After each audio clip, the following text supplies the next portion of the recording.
Major गौरव वारिया, आपको पता है, नफसियाती शख्स है, पागल जुनूनी शख्स है, नरेंद्र मोदी का पालतू है, अगर कहूँ तो गलत नहीं होगा। और ट्वीट में उसने कहा था कि जी कोयटा में जब दहशतगर्दी होती है तो पाकिस्तान संजीदगी से नहीं लेता जितनी संजीदगी से लाहौर को लिया जाता है। उसके कुछ देर के बाद, ठीक कुछ देर के बाद कोयटा में ये वाकया पेश आ जाता है। पाकिस्तान के खिलाफ पड़ोसी मुल्क में साजिशें भी की जा रही हैं और ज़राए क्या बताते हैं कि जी गुज़िश्ता 10 रोज़ के अंदर 3 लाख सोशल मीडिया अकाउंट सामने आए हैं जो भारत से ऑपरेट हो रहे हैं। जी, इस तरह के जितने वाकयात पेश आए उनके ताने बाने जो है विदाउट एनी डाउट वो इंडिया की तरफ जाते रहे हैं। रॉ की इन्वॉल्वमेंट उसमें सामने आती रही है मोस्ट ऑफ द केसेस में।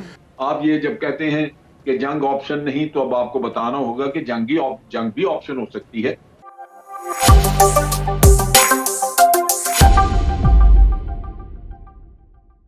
हेलो दोस्तों, स्वागत है आपका आपके अपने YouTube चैनल पर। पाकिस्तान और चाइना के बीच प्रस्तावित एक महत्वाकांक्षी प्रोजेक्ट सीपैक कुछ दिनों से ठंडे बस्ते में पड़ा हुआ था। कोरोना के बाद बदले हुए हालात और चाइना की वर्ल्ड सुपर पावर बनने की हसरत दोबारा से चाइना को सीपैक के ऊपर काम करने के लिए मजबूर कर रही है। इसी के मद्देनज़र चाइना ने अपने कुछ ऑफिशियल्स को बलूचिस्तान भेजा कि वो ताज़ा हालात का जायज़ा ले सकें और सीपैक के प्रोजेक्ट को दोबारा शुरू कर सकें। बलूचिस्तान लिबरेशन आर्मी BLA और TLP ने इसी के विरोध में एक सुसाइड बॉम्बिंग अटैक करवाया। इस सुसाइड बॉम्बिंग अटैक में चाइनीज़ ऑफिशियल को कोई चोट नहीं आई, वो बाल बाल बच गए, परंतु फिर भी जान और माल का काफ़ी नुकसान हुआ। TLP और बलूचिस्तान के आम आवाम ये नहीं चाहती है कि चाइनीज़ गवर्नमेंट आके बलूचिस्तान के सारे रिसोर्सेज का दोहन करे और उन्हें इसके बदले में कुछ भी ना मिले। एक पुराना एक्सपीरियंस ये ही रहा है कि जब भी कोई बाहरी शक्ति आकर किसी देश में व्यापार करती है और अपने परमानेंट ठिकाने बनाती है, उस देश को नुकसान ही होता है। पाकिस्तानी मीडिया, पाकिस्तानी मंत्री और पाकिस्तानी पैनलिस्ट इस कोशिश में लग गए हैं कि वो किसी तरह से भारत और भारतीय इंटेलिजेंस एजेंसी रॉ का इसमें हाथ साबित कर सकें। आइए सुनते हैं फिज़ा अकबर खान और उनके पैनलिस्ट को कि वो अपनी इस पूरी डिबेट में क्या बातें कर रहे हैं। आइए सुनते हैं। और हाँ दोस्तों, इस वीडियो को लाइक करें, शेयर करें और हमारे YouTube चैनल को ज़रूर सब्सक्राइब करें और हमारी लेटेस्ट वीडियो की अपडेट टाइमली पाने के लिए बेल आइकन को भी दबा दें। धन्यवाद। गुज़िश्ता रात कोयटा के सेरीना होटल की पार्किंग में धमाका हुआ था जिसे खुदकुश करार दिया जा रहा है और धमाके में 60 से 80 किलोग्राम धमाका के मवाद भी इस्तेमाल हुआ और इसमें खुदकुश हमलावर के अलावा 5 अफराद जाँ बहक हुए। बड़े शहरों में मौजूद दुश्मन अमन को ख़राब कर रहे हैं। पाकिस्तान के खिलाफ पड़ोसी मुल्क में साजिशें भी की जा रही हैं और ज़राए क्या बताते हैं कि जी गुज़िश्ता 10 रोज़ के अंदर 3 लाख सोशल मीडिया अकाउंट सामने आए हैं जो भारत से ऑपरेट हो रहे हैं। अब एक तरफ पाकिस्तान भारत मुज़ाकरात की बातें हो रही हैं और दूसरी तरफ भारत पाकिस्तान नापाक और घटिया साजिशें करने में लगा हुआ है। क्या ऐसे में दोनों ममालिक के दरमियान ये जो अमन है, ये मुज़ाकरात हैं, क्या ये कायम हो सकते हैं? क्या ये होना मुमकिन है? अच्छा, अब तक की जो इन्वेस्टिगेशन है, अगर आप मुझे सुन पा रहे हैं, मैं जानना चाह रही हूँ कि अब तक जो इन्वेस्टिगेशन हुई है क्या मालूम हो सका है इस हमले के बारे में, इसकी क्या जो डिटेल्स हैं, ताने बाने कहाँ मिलते हैं? प्लीज़ ज़रा नाज़रीन के साथ शेयर कीजिएगा। जी, इस तरह के जितने वाकयात पेश आए उनके ताने बाने जो है विदाउट एनी डाउट वो इंडिया की तरफ जाते रहे हैं। रॉ की इन्वॉल्वमेंट उसमें सामने आती रही है मोस्ट ऑफ द केसेस में और अब तक इन्वेस्टिगेशन का अमल जारी है। और जो डेवलपमेंट है वो ये है कि एक सुसाइड अटैकर जो है वो समहाउ सेरीना होटल पार्किंग में इंटर होने में कामयाब हुआ और वो चाह रहा था कि अंदर जो है होटल के एंटर हो, लेकिन वहाँ पे उसको घेरा जो है तंग लगा। वहाँ पर सिक्योरिटी किस तरह के इंतजाम थे और मौका न पाते हुए इस खौफ से कहीं दर न लिया जाए तो उसने अपने आप को ब्लास्ट किया और एक कालाधन तंजीम है TTP, उसने क्लेम किया है। लेकिन स्पेसिफिक TTP और दीगर जो टेररिस्ट इस तरह की एक्टिविटीज़ हो सकते हैं सबको मद्देनज़र रखते हुए इन्वेस्टिगेशन का अमल जारी है। अच्छा जनरल साहब, मैं अभी प्रोग्राम के आगाज़ में बता रही थी, मेजर गौरव वारिया, आपको पता है, नफसियाती शख्स है, पागल जुनूनी शख्स है, नरेंद्र मोदी का पालतू है, अगर कहूँ तो गलत नहीं होगा। तो जनरल साहब उसने ट्वीट की थी कल हमले से कुछ घंटे पहले, उसने कोयटा का हवाला दिया था और ट्वीट में उसने कहा था कि जी कोयटा में जब दहशतगर्दी होती है तो पाकिस्तान संजीदगी से नहीं लेता जितनी संजीदगी से लाहौर को लिया जाता है। उसके कुछ देर के बाद, ठीक कुछ देर के बाद कोयटा में ये वाकया पेश आ जाता है। सानेहा, खून रेजी, क्या ये इत्तेफाक लगता है आपको? देखिए इत्तेफाक हो भी सकता है और नहीं भी, हम्म। लेकिन एक चीज वादे है कि भारत का फोकस कोयटा या ये कह लीजिए कि बलूचिस्तान रहा है और फाटा भी रहा है। हम्म। यानी जो अस्ट्रॉयल फाटा पहले हमारा होता था, उसकी बुनियादी वजह एक तो ये सी पैक का है, दूसरा ये है कि ये फर्टाइल ग्राउंड है, यहाँ पे इनको लोकल सपोर्ट कुछ ना कुछ मिल जाती है। ठीक है। अगर लोकल सपोर्ट ना मिले तो फिर आपको ये काम करना मुश्किल हो जाता है। हम्म। लिहाजा ये, और फिर ये कि ये चूंकि अफगान बॉर्डर के करीब है इलाके, तो उस तरफ से अगर किसी को आना हो तो मूवमेंट वगैरह निस्बतन आसान है, बजाय इसके कि वो अंदरून मुल्क कहीं जाए दूर दराज ठीक। इलाकों में, यहाँ वाकयात करने उनके लिए निस्बतन आसान। अब चीज ये है कि हमें एक तरफ तो भारत के साथ अमन के मुज़ाकरात और इस तरह की बातचीत चल रही है, दूसरी तरफ भारत जो कुछ कर सकता है, कर रहा था पहले से, वो उसने उसी तरह जारी रखा हुआ है। कश्मीर में जो वो जुल्म और सितम कर रहा था वो करता जा रहा है।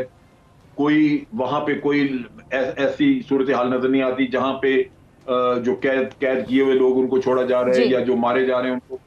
इसी तरह वाकयात बलूचिस्तान में या वाकयात आप देखें फाटा में, वो भी तबातर से हो रहे हैं। फिर हमने एक डोजियर दिया था कुछ अर्सा पहले, जिसमें हमने 66 कैंप आइडेंटिफाई किए थे कि रॉ वो कैंप चला रही है अफगानिस्तान से।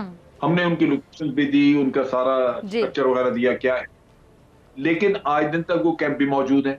ना अफगानिस्तान टच से मस हुआ, ना ही भारत ने उनको कैंपों को किसी को छोड़ा, तो फिर अमन किस बात का। बात यह है कि भारत के साथ कभी भी यहां से किसी ने सिक्योरिटी बात नहीं की। ये वैसे तो ये पहली हुकूमत है जो भारत के ऊपर इल्जाम लगाती है, बताती है, और डोजियर भी दिए। पहली हुकूमतें तो ये भी नहीं करती रही, बिल्कुल नहीं करती। लेकिन ये इस तरह नहीं है। बात यह है कि जब आपको कोई पत्थर मारे एक दफा, दो दफा, तीन दफा, तो फिर बिलाखिर पत्थर का कोई जवाब भी तो होगा ना, जाना चाहिए। वो यहां से जा नहीं रहा। ठीक है। हम अमन अमन अमन की बातचीत करनी है, ये है।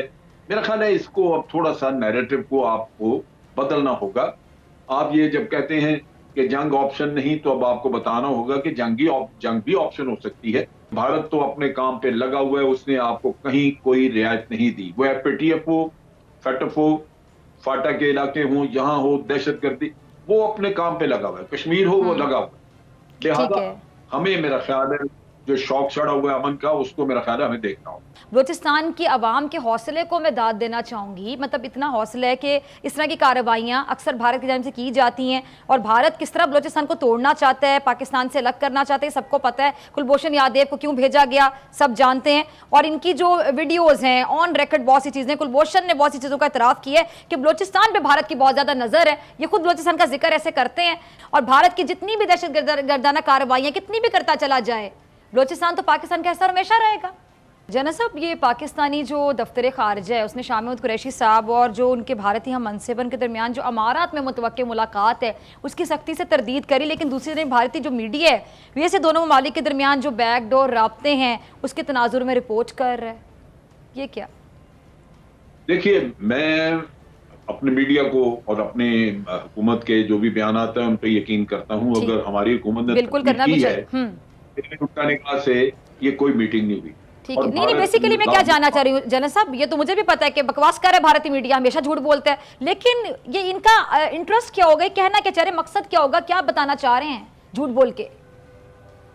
देखिए, इसमें हमें वाज़े तौर पे पता है कि भारत आज बड़े मुश्किल दौर से गुजर रहा है। इंटरनली तबाही मची हुई है, और उनके अपने जो थिंक टैंक्स हैं वो उनको गाइड करते रहे हैं कि चाइना और पाकिस्तान के साथ इकट्ठे आप दुश्मनी मोल न लें, एक साइड को आप कंट्रोल करें, उनके साथ आप हाथ बढ़ाएं अमन का, ताकि ये आपको टू फ्रंट वॉर न लड़नी पड़े। सही। तो अमेरिका भी ये चाहता है कि भारत को पूरी तरह चाइना की तरफ डाइवर्ट किया जाए, उसकी तवज्जो उधर हो, और पाकिस्तान की तरफ से नरमी हो। लिहाजा वो चाहते हैं कि कोई बातचीत थोड़ी बहुत होके तो लेपापोशी करके वक्त गुजार दिया जाए। पाकिस्तान को समझना होगा कि ये एक ट्रैप है। 72 सालों में कई दफा ये इस तरह के काम हो चुके हैं कि जी हम एतमाद शादी करते हैं, ये करते हैं, वो। भाई असल किस्सा आप जब वो तो हल नहीं हुआ। अच्छा चले, कुछ इंडिकेटर ही हमें मिल जाते कि कश्मीर के ऊपर कुछ थोड़ी नरमी, बल्कि वो तो कश्मीर के ऊपर चढ़ दौड़ा उन्होंने तो आर्टिकल 370 और 35A को जो खत्म किया है उसको वापस करने की भी कोई बात नहीं कर रहा।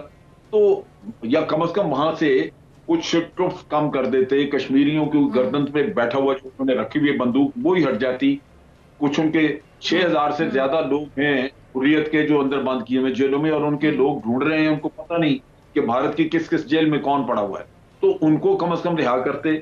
35 साल से शबीर शाह जेल काट रहा है, आसिया अंद्राबी मेरा ख्याल 17 साल से वो इसी तरह जेलों के चक्कर में है। ये तो बिल्कुल मतलब इतनी ज्यादती है, और उस पे वो मोदी की तरफ से कोई रियायत ना हो, और इधर हमें कहा जाए जनाब के बातचीत हो रही है और अबू धाबी में बात हो रही है, फना और अब और मेरा ख्याल है ये चीजें हुकूमत को एक तो खुल के तरदीद करनी चाहिए और रवैया बदलना होगा, वरना इस हुकूमत को इसकी कीमत अदा करनी पड़ेगी। इस वीडियो को आखिर तक देखने के लिए आपका बहुत बहुत शुक्रिया। हमसे जुड़े रहने के लिए हमारे चैनल को सब्सक्राइब करें और हमारी वीडियो की अपडेट पाने के लिए बेल आइकन को भी दबा दें। धन्यवाद।